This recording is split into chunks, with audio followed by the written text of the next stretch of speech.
Yang kedua yang bisa menguatkan kita itu adalah wasta'inu bis sabri, sabar. Sabar itu artinya menahan. Jadi ada ibadah itu yang keluar duit, bangun masjid, anak yatim, fakir miskin, sedekah beras. Ada ibadah itu yang keluar darah, jihad fisabilillah, mati syahid. Ada ibadah itu yang keluar keringat, tawaf, sa'i, melontar jumrah. Ada ibadah itu yang keluar suara, baca Quran, tausiah.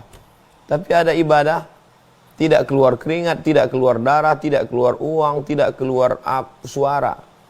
Ibadahnya tinggi, itulah dia sabar.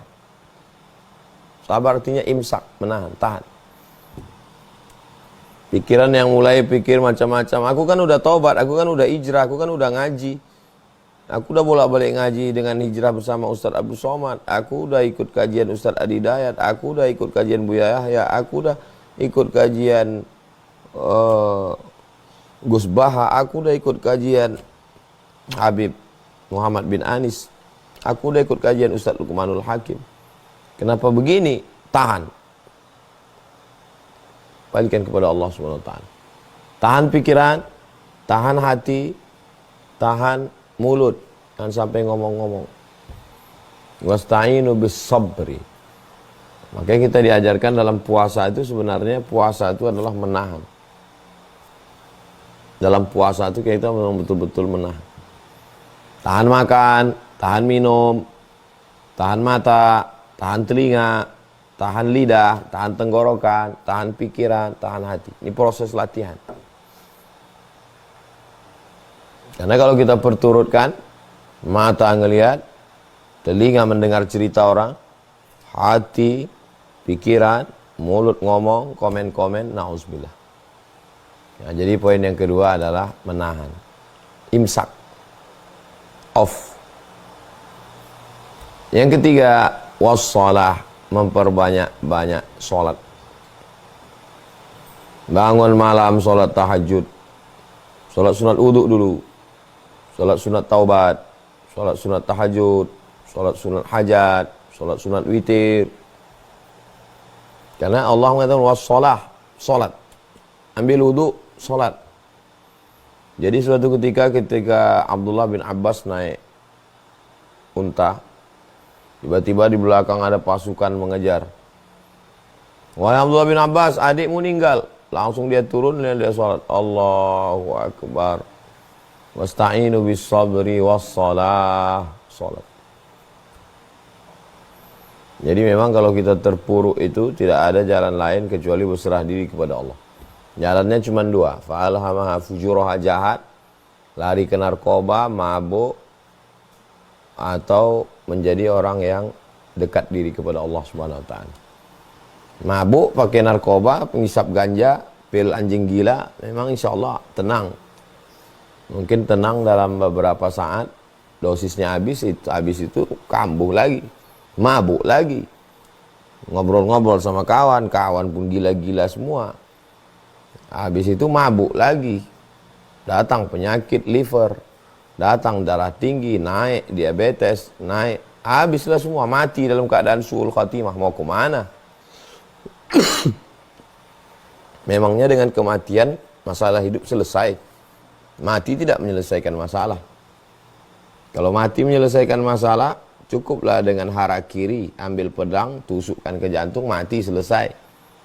Orang yang stres menghadapi keterpurukan, dia ambil samurai, dia tusukkan ke jantungnya, berarti nanti di akhirat dia akan menusukkan api neraka ke jantungnya, khalidan mukhallada fiha abada, kekal selamanya. Orang yang stres menghadapi hidup ini gak kuat, diminumnya racun, mati. Dianggapnya istirahat, selesai. Di akhirat dia akan meminum api neraka, khalidan mukhallada fiha abada, kekal selamanya. Orang yang gak tahan dengan keterpurukan hidup ini, stres, depresi, melompat dari gedung lantai 100 kondominium, jatuh ke bawah, mati. Dianggapnya selesai dengan mati. Tidak selesai. Masuk dalam neraka, khalidan mukhallada fiha abada, kekal selama-lamanya. Hadis sahih. Jadi bagaimana caranya? Tempelkan keningmu ke lantai, berbisik kau ke tanah.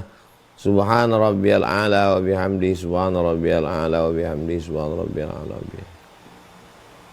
Wajjahtu wajhiya lilladzi fatara as-samawati wal arda hanifan musliman wa ma ana minal musyrikin.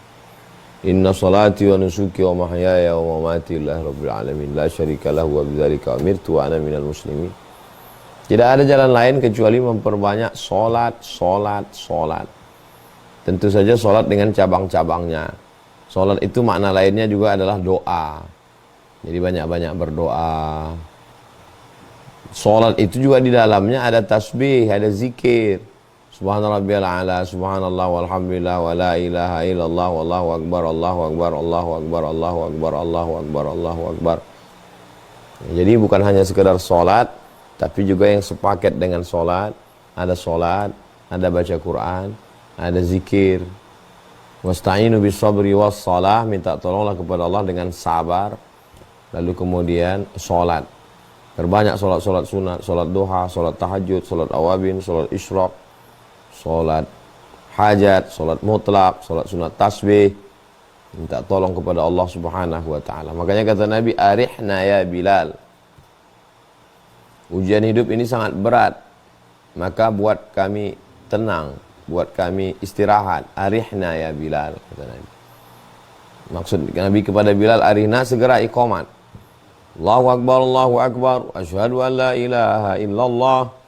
Supaya kalau segera iqamat, solat, maka beban hidup ini jadi ringan. Di saat solat itulah kita mengadukan semuanya kepada Allah. Inna salati wa nusuki wa mahyaya wa mamati lillah. Baca pula ayat yang kebetulan ayat itu menguatkan kita. Wadduha wal laili idza saja ma wadda'aka rabbuka wa ma qala. Allah tidak meninggalkanmu, Allah tidak membiarkanmu. Wala sawfa yu'tika rabbuka fatarda. Kalau engkau ridha menerima ujian ini, Allah akan berikan apapun yang kau. Alam yajidka yatiman fa'awa. Dulu kau anak yatim, sekarang kau diberikan keluarga. Alam yajidka dhallan fahada.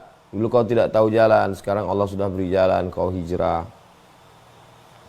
Fa amal yatima fala taqhar, wa ammas sa'ila fala tanhar, wa amma bi ni'mati rabbika fahaddits.